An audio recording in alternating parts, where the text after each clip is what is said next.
এক ছোট্ট শান্ত শহরে থাকত তাইফ, তার ছোট বোন তাইফা আর তাদের বাবা মা। এক সুন্দর বিকেলে তারা ঠিক করল নদীতে ছোট্ট নৌকা ভ্রমণে যাবে। নৌকায় উঠে সবাই বসল। বাবা সাবধানে নৌকা চালালেন, মা পাশে বসে হাসি মাখা চোখে নদীর পানি দেখছেন। তাইফা চেঁচিয়ে বলল, ভাইয়া, পানি কত সুন্দর। তাইফ হাসল, হ্যাঁ তাইফা, আল্লাহ আমাদের এই সুন্দর পৃথিবী দিয়েছেন।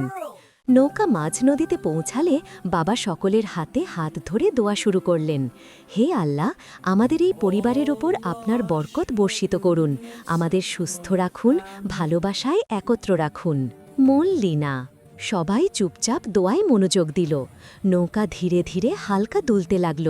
সূর্য অস্ত যাচ্ছে। নদীর পাশে আকাশে লাল কমলা রঙের আলো ছড়াচ্ছিল।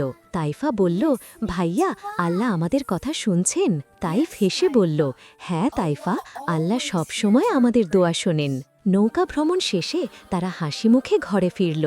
মা বললেন, ছোট্ট মুহূর্তগুলোই জীবনের সবচেয়ে বড় উপহার। আল্লাহর কাছে ধন্যবাদ। সবাই একসাথে চুপচাপ নীরব আনন্দে নদীর শান্তি অনুভব করল। আর সেই রাতের আকাশে চাঁদ ও তারকার আলো যেন বলছিল, যেখানে পরিবার, ভালোবাসা আর দোয়া থাকে, সেখানে আল্লাহর বরকত সর্বদা থাকে। মল্লিনা। লাইক দাও, শেয়ার করো আর সাবস্ক্রাইব করো তাইফ কার্টুনস ওয়ার্ল্ড।